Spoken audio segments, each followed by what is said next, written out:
அருமை உலகத்தமிழ் மக்களே, தாய்மார்களே, பெரியோர்களே, சிறார்களே, என் அருமை சீடர்களே, யோக நண்பர்களே, யோக விரும்பிகளே, உங்கள் அனைவருக்கும் என் இனிய காலை வணக்கம்.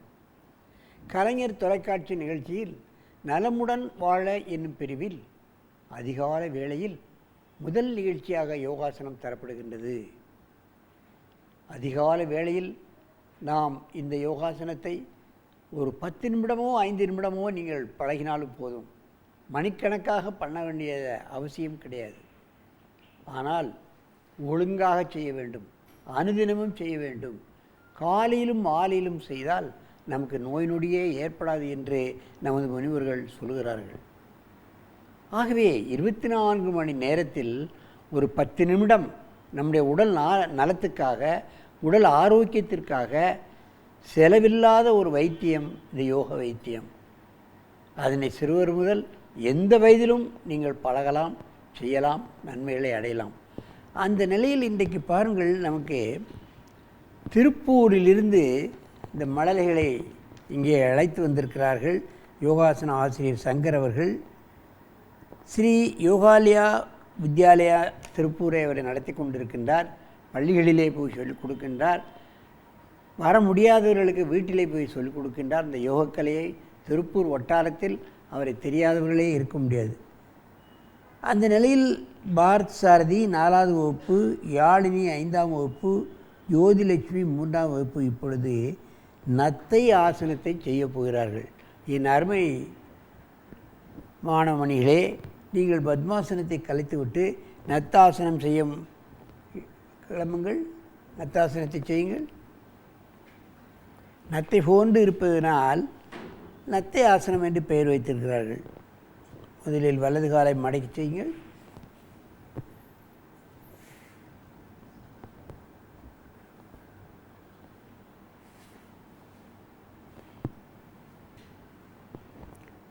எத்தனை நெளிவு சுழிவு என்பதை பார்க்க வேண்டும்.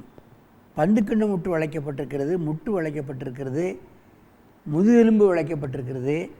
இவைகளெல்லாம் இந்த குழந்தைகளுக்கு உடல் ஆரோக்கியத்தை தரக்கூடிய அற்புதமான ஆசனங்கள். இந்த ஆசனத்தை பழகிவிட்டாலே மற்ற போட்டிகளில் வெற்றி பெறுவதற்கான உடல் தகுதி இவர்களுக்கு ஏற்பட்டுவிடும்.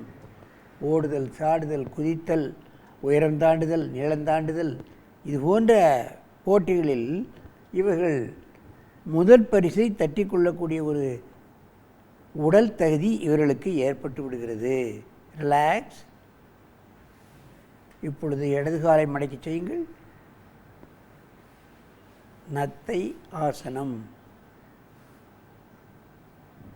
3 குழந்தைகளும் இதை செய்வதில் எந்த விதமான சங்கடங்களோ அல்லது முகத்தை பார்த்தால் இறுக்கமோ தெரியவில்லை. பாருங்கள், அசாதாரணமாக செய்கிறார்கள். அதுதான் யோகாசனத்தில் முக்கியம். ஆசனங்களை செய்யும் பொழுது அதன் வலியினாலோ அல்லது இயலாதனாலோ முகத்தில் விகாரம் தெரியும். பல்லை கடித்து கொள்வார்கள், முகத்தை கடுகடுப்பாக வைத்து கொண்டு செய்வார்கள். ஆனால் இவர்கள் அப்படி அல்ல. எவ்வளவு நேரம் வேண்டுமானாலும் நான் இந்த ஆசனத்தை செய்வேன். ரிலாக்ஸ். இப்பொழுது ஒருவருக்கொருவர் நேராக பார்த்து கொண்டு இந்த ஆசனத்தை செய்ய வேண்டும். நேராக உட்காருங்கள். முதல்ல நேராக உட்காரு.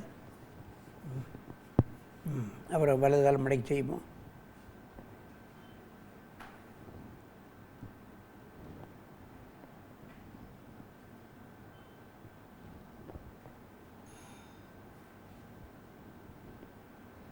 பல கோணங்களில் செய்கிறார்கள். பார்க்க வேண்டும். இது சற்று கஷ்டமான ஆசனம்.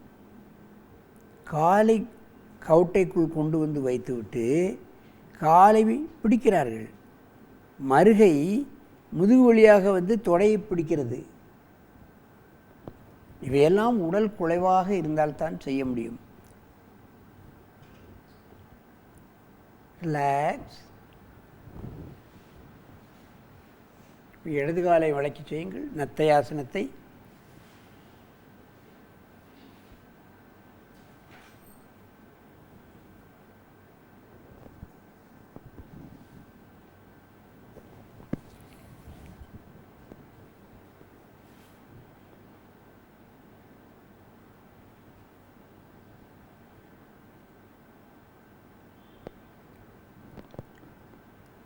ரிலாக்ஸ். நேராக வந்து பத்மாசனத்தில் அமருங்கள். என் அருமை பெரியோர்களே, தாய்மார்களே, குழந்தைகளுக்கு மிக மிக ஆசனங்களை கற்றுக் கொடுப்பது மிக மிக அவசியம். இவைகளெல்லாம் போட்டிக்குரிய ஆசனங்கள்.